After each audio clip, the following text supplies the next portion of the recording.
4:1. On our third wedding anniversary, my husband lay drunk in bed, mumbling, "Isabel, my darling, I thought it was just a nightmare," until he sobered up, his fingers tightening around my throat as he sneered, "Olivia, without your father's influence, who do you think you are?" I threw my wedding ring across the room, believing it was my liberation, only to discover that this meticulously orchestrated betrayal was merely the beginning. Today marks the third anniversary of my marriage. The quartz clock on the wall mercilessly points to midnight. In the living room, the carefully prepared candlelit dinner has gone cold, the fat on the steak congealed into a white frost, while the bottle of red wine sits lonely, reflecting the pale moonlight from outside. My name is Olivia, and my husband is Ethan Hayes. 3 years ago, I thought I married for love, despite the impure beginnings of this romance. 3 years later, I sit in this vast mansion like a prisoner awaiting judgment. My phone screen lights up and dims and lights up again,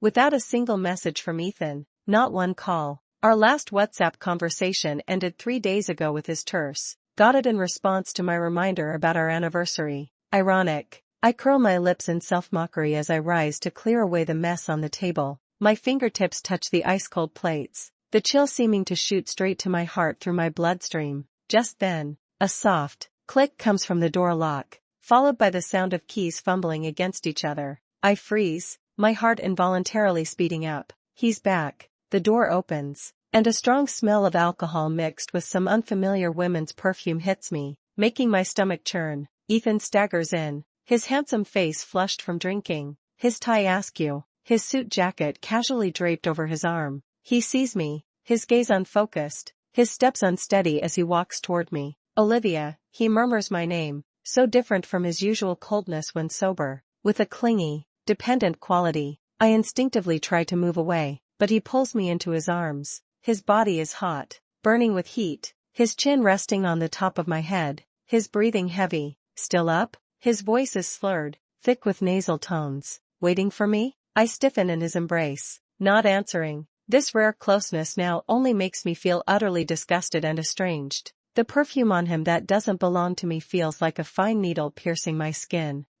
Why so quiet? He seems dissatisfied, lowering his head to try to see my face. I turn away, avoiding his gaze, my voice cold. "You're drunk. Go take a shower." Instead, he tightens his arms, holding me closer, his hot breath fanning my ear. "No, I'm not drunk." His kiss comes without warning, his alcohol-laced lips and tongue roughly forcing open my teeth, invading like a conquering army. This isn't the restrained, distant Ethan I know, but more like an out-of-control beast. I struggle, my hands pushing against his chest, but he easily overpowers me. His kisses grow deeper, his hands wandering uninvited beneath my nightgown. Humiliation and anger instantly overwhelm me. In 3 years of marriage, apart from our necessary wedding night and a few perfunctory occasions, he has never been this passionate. Just as I'm about to suffocate, he suddenly stops, burying his face in the crook of my neck with a satisfied sigh. I think he's finally sobering up a little. However, his next slurred mumblings plunge me into an icy abyss. "Isabel, my little auntie, you smell so good." Isabel? Little auntie? These 2 words explode like thunderbolts in my mind. Isabel Thorne, the woman who's always by his side, nominally his distant cousin, but in reality, I dare not think deeper. And the term, little auntie, it's like a lightning strike that sends a chill from the soles of my feet to the top of my head. My blood seems to freeze instantly. Who does he think I am? Isabel? That woman? And with such a sickening term of endearment? The shock and disgust make my stomach heave. I push him away with a force that surprises even me. Caught off guard, Ethan stumbles back 2 steps, crashing into the entryway cabinet with a dull thud. The impact seems to have sobered him somewhat. He looks at me, confused, his brows furrowed. "Olivia, what's wrong with you? What's wrong with me?" I stare at him, tears welling up uncontrollably, my voice trembling with extreme anger. "Ethan Hayes, what did you just call me?" His eyes flicker for a moment, as if trying to remember, followed by a barely perceptible flash of panic that quickly gives way to impatience. "I'm drunk, talking nonsense." "Why are you making such a big deal out of it?" "Talking nonsense?" I laugh coldly, my chest feeling like it's being repeatedly sliced by a dull knife. "Ethan, tell me, who is Isabel? And who is little auntie?" My questioning is like a key, unlocking the valve of his pretense. Ethan's gaze turns completely cold, most of his drunkenness dissipating, replaced by a familiar icy indifference. He doesn't even try to deny it. You heard? He tugs at the corner of his mouth, that smile devoid of any warmth, instead carrying an almost cruel mockery. Good that you heard. Saves me the trouble of explaining. Watching him acknowledge it so calmly, I feel a chill spreading from my spine to every extremity. So, he can't even be bothered to pretend anymore. You too. I'm trembling with anger, pointing at him, unable to complete a sentence. When did this start? She's supposedly your cousin. How could you? Supposedly? Ethan sneers, methodically adjusting his disheveled collar, as if the person who had just shouted someone else's name wasn't him. Olivia, aren't you being too naive? In families like ours, how many pure relative relationships do you think exist? His words are like a poisoned dagger, precisely piercing my last illusion. So, you've been lying to me all along? From the very beginning? My voice is hoarse, carrying the sound of desperate sobbing. Lying? Ethan steps closer, looking down at me, his eyes full of contempt. I wouldn't call it lying. You were the one who insisted on marrying me, weren't you? Ethan Hayes, I finally snap, raising my hand to slap him, but his reaction is quick. He grabs my wrist with a grip so tight it feels like he could crush my bones. Don't push your luck. His gaze is sinister as he leans in, his voice lowered to a threatening whisper. Olivia,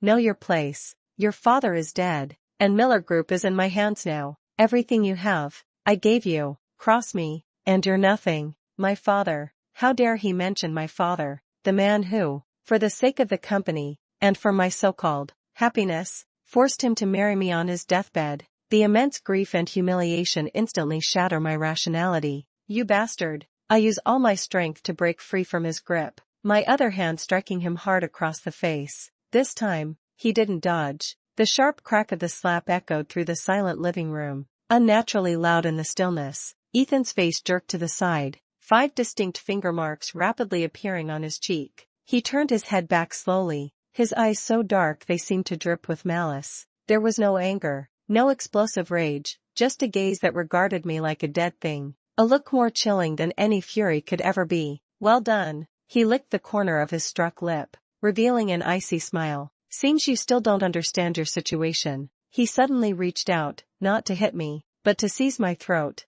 slamming me against the cold wall. Suffocation instantly overcame me. I stared at him in terror, my hands futilely clawing at his grip. Olivia. His voice was like a demon's from hell, cold and cruel. Don't forget how your father begged me to marry you. Without him, without the fat prize of Miller Group, do you think I would have given a spoiled, self-important princess like you a second glance? Every word was a sledgehammer, shattering what remained of my self-respect and love into dust. Let me go. I managed to force out a few words as my vision began to darken. The ruthlessness in his eyes intensified. Remember what I said. Play your part as Mrs. Hayes and stay in line. Otherwise, I won't hesitate to let you experience what having nothing feels like. With that, he abruptly released his grip. I collapsed to the floor, clutching my throat, coughing violently and gasping for the cold air, tears streaming down my face, both involuntary and from pure anguish. Ethan didn't spare me another glance. He walked straight to the bathroom and slammed the door shut.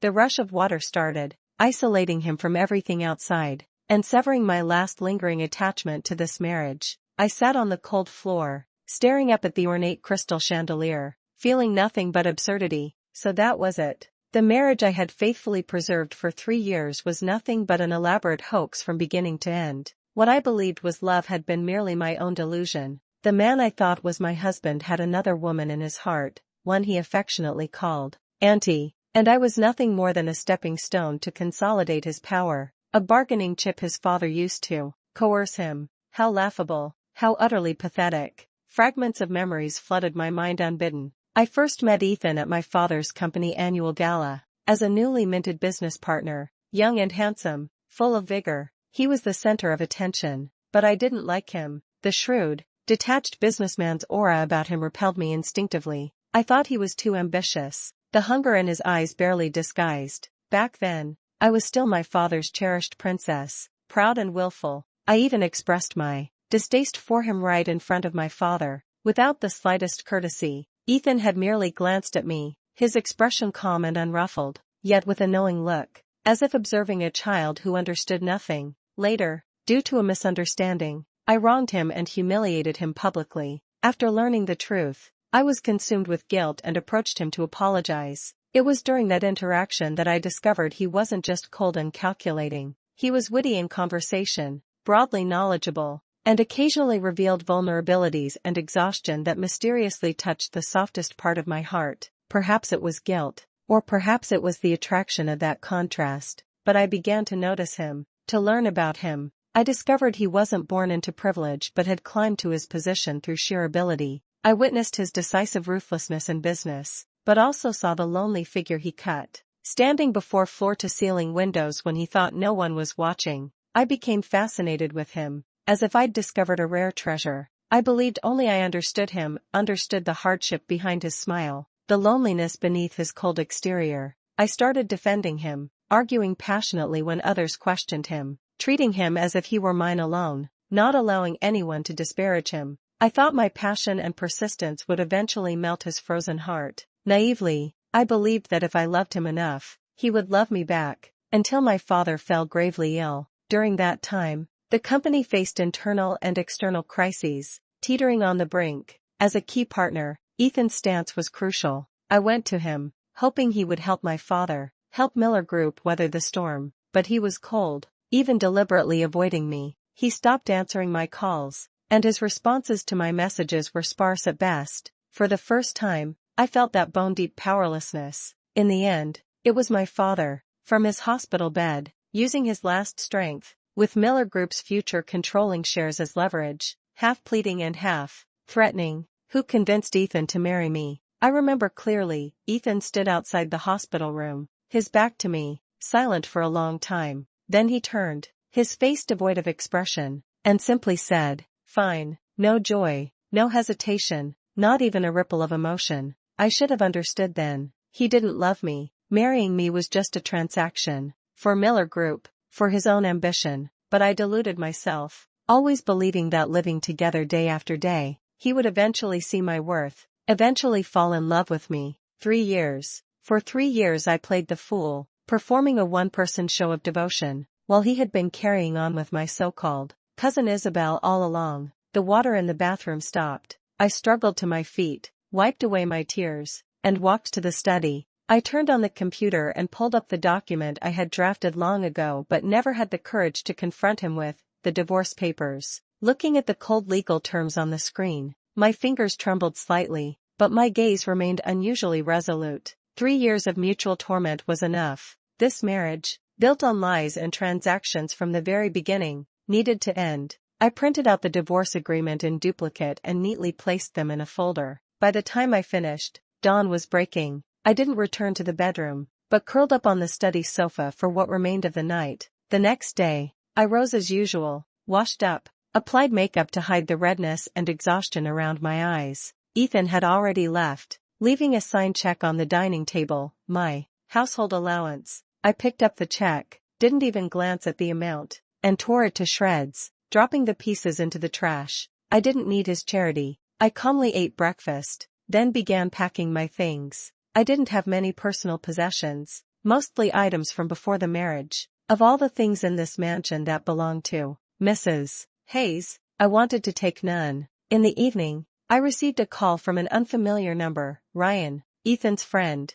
sister-in-law Olivia. Ethan's had too much to drink. He's at the Nightshade bar. Could you come get him? Ryan sounded anxious. I held the phone, silent for a few seconds. Drunk again? Was he trying to numb himself with alcohol? Or had he been meeting with his auntie again? Sorry, I'm not his anyone anymore. Let him figure it out himself. I refused coldly. Please don't be like that. Ryan seemed troubled. He's drinking particularly heavily this time. Breaking things. We really can't control him. Please, just as a favor. I laughed inwardly. Breaking things? Was this a sympathy act? Or was he truly losing control after last night's confrontation? Either way, it was no longer my concern. But on second thought, some matters were better resolved face to face. Send me the address, I said. After hanging up, I grabbed the folder containing the divorce papers and drove to Nightshade Bar. The music was deafening in the bar, the lighting dim and suggestive.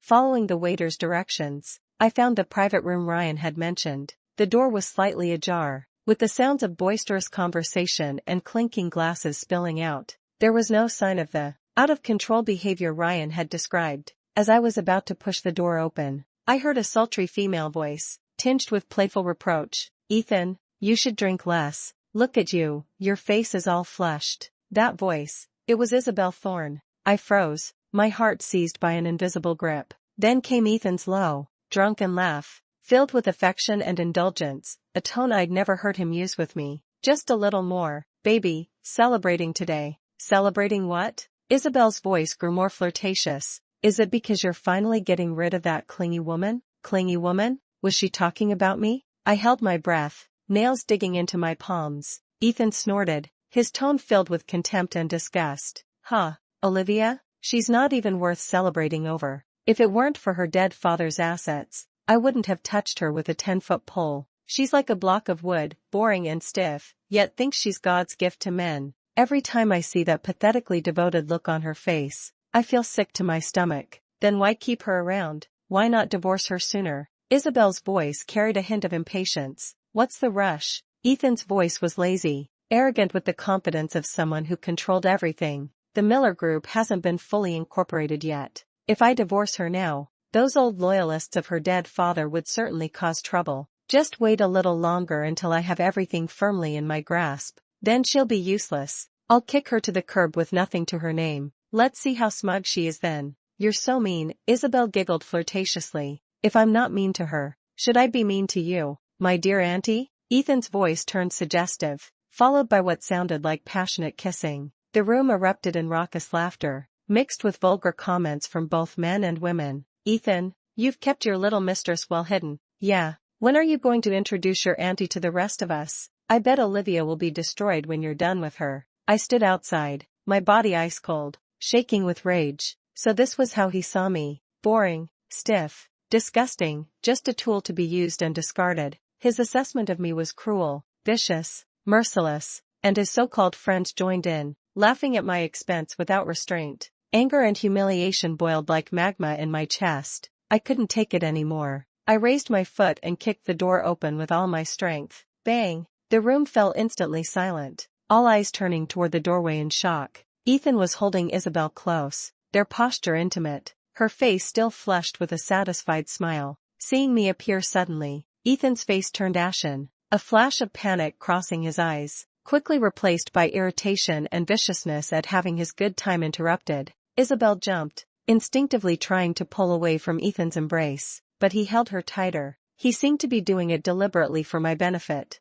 Ignoring the startled, voyeuristic gazes of the others, I walked straight up to Ethan, my eyes cold as I stared him down. "Ethan Hayes." My voice wasn't loud, but it carried a frigid, penetrating quality that reached every ear in the room. Ethan frowned, his tone hostile. "What are you doing here?" "What am I doing here?" I raised the folder in my hand, my lips curving into a cold smile. "I'm here to tell you that you're not dumping me. I'm leaving you." Before he could respond, I threw both copies of the divorce agreement directly in his face. White paper scattered in the air, floating down like a long overdue funeral procession. "Divorce papers. I've already signed them," I said, watching his shocked expression with a surge of vindictive pleasure. "I don't want a penny of your money, even the Miller Group shares that originally belonged to my father. I won't fight you for them. I have only one demand: sign these papers and divorce me. Right here, right now." Ethan's face cycled from ashen to white to red. He stared at me as if seeing me for the first time. "Olivia, are you done with this tantrum?" he said through gritted teeth, trying to maintain his dignity. "Stop embarrassing yourself and come home with me." "Home?" I laughed like I'd heard the joke of the century. "Which home? The one where you and your auntie canoodle?" "Ethan, you make me sick." My words caused a collective gasp in the room. Isabel's face turned pale as she lowered her head in embarrassment. Ethan's patience finally snapped. He shoved Isabel aside and stepped forward to grab me. I was ready, stepping back to avoid his grasp. "You think this will threaten me?" Ethan laughed bitterly, his eyes vicious. "You want a divorce? Fine. I've had enough of you anyway. I'll sign. Get out. Get out now." He thought I was using divorce as a threat, that I couldn't leave him, couldn't abandon my status as Mrs. Hayes. Looking at his rage-filled face, I found it laughable. "Good." I nodded, turning to leave without a hint of regret. At the doorway, I paused and looked back at him one last time, saying each word distinctly. Ethan Hayes, you will regret this. With that, I walked away from that disgusting place without looking back. Stepping out of the bar, the night's cold wind hit my face with a biting chill, yet it helped clear my chaotic thoughts. I stood at the roadside, looking around blankly, suddenly unsure where to go. With my parents gone, this vast city offered no shelter I could call my own. Just then, a black Bentley silently pulled up in front of me, the window lowered, revealing a refined, gentle face. Olivia? He looked at me, concern in his eyes. Do you need help? It was Mason Chen, the son of our family friends. He was among the few who still showed me kindness after my father's death. Mild-mannered and reserved, he was completely different from Ethan's aggressive personality. We weren't close, having only met a few times at various events. I hadn't expected to see him here. Mason? I was surprised. I was having dinner nearby and saw you coming out of the bar. You looked upset. He explained gently. It's late. It's not safe for you to be alone. Let me drive you somewhere. I hesitated. I truly had nowhere to go, and I didn't want to be alone right now. Thank you, Mason. I finally nodded, opening the car door and getting in. The car was silent, filled with a faint scent of cedarwood that felt strangely comforting. Where to? Mason asked softly as he started the engine. I don't know, I replied with a bitter smile. Just any hotel will do. Mason didn't pry. He simply nodded and smoothly pulled onto the road. Unlike others, he didn't bombard me with questions about what happened. He just drove in silence, occasionally glancing at me through the rearview mirror with eyes that held just the right amount of concern, neither intrusive nor indifferent. This quiet companionship was exactly the comfort I needed right now. Thank you, Mason, I said again as the car stopped in front of a five-star hotel. You're welcome. He handed me a business card. Here's my number. If you need anything, don't hesitate to call. I took the card and nodded. I will.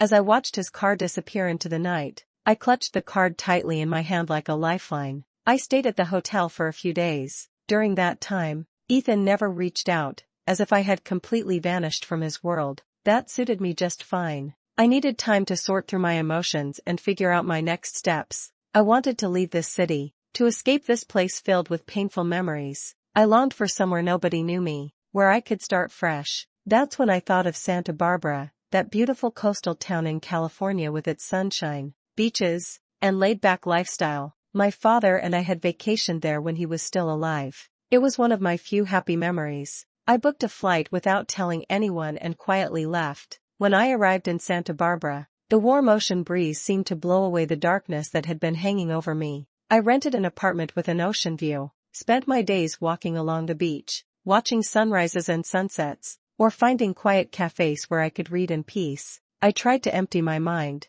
to not think about Ethan or the miserable past. The days passed peacefully until one evening, while walking on the beach, I encountered a group of drunk troublemakers. They whistled and hurled vulgar comments as they tried to approach me. Frightened, I quickened my pace to leave, but they blocked my path. Just as panic set in, a familiar figure stepped in front of me. Stay away from her. The cool voice carried an unmistakable authority. It was Mason. How did he end up here? The group seemed intimidated by Mason's commanding presence, but bolstered by their numbers, they refused to back down. Mind your own business, buddy, the ringleader snarled. Mason ignored them and turned to me. Go. I'll handle this. I looked at him worriedly. He gave me a reassuring glance, silently telling me it would be okay. After a moment's hesitation, I decided to trust him and hurried away. Behind me, I heard a few dull thuds and angry shouts, but they quickly subsided. After running a short distance, I looked back to see Mason walking toward me, apparently unharmed, having dealt with the troublemakers. Are you okay? He asked when he reached me, looking me over to make sure I wasn't hurt. I'm fine, thank you, Mason, I said with relief, then asked curiously, what are you doing here? My company has a project nearby. I came to check on it, he explained casually. I never expected to run into you here. Was it coincidence? I studied his gentle eyes, not entirely convinced. What about you? He asked in return. Getting away from it all? Yes, I nodded. I needed a change of scenery. It's beautiful here, Mason said, gazing at the horizon. I hope you find the peace you're looking for. In the days that followed, Mason didn't seem particularly busy. We occasionally bumped into each other on the beach or at cafes. He was always respectful, never prying into my personal affairs, yet somehow appearing precisely when I needed someone to talk, or simply to sit quietly beside me. Being with him felt easy, without pressure or calculation. His gentleness and consideration stood in stark contrast to Ethan's coldness and selfishness. I realized that my heart, long frozen, had started to ripple with the beginnings of something new because of him, but I dared not dwell on it. After a failed marriage, I had become wary and distrustful of relationships. After 2 weeks in Santa Barbara, I felt my mindset had finally reset. It was time to go back and finalize what needed to be done. I reached out to Ethan, arranging to meet for divorce proceedings. On the phone, Ethan's voice sounded tired and hoarse, no longer carrying that superior tone. "Olivia, where are you?" he asked with barely disguised urgency. "Where I am doesn't matter," I replied flatly. "Tomorrow, 10 a.m., at City Hall. Be there to sign the papers." "Olivia, can we talk?" Ethan's voice suddenly dropped, taking on an almost pleading tone.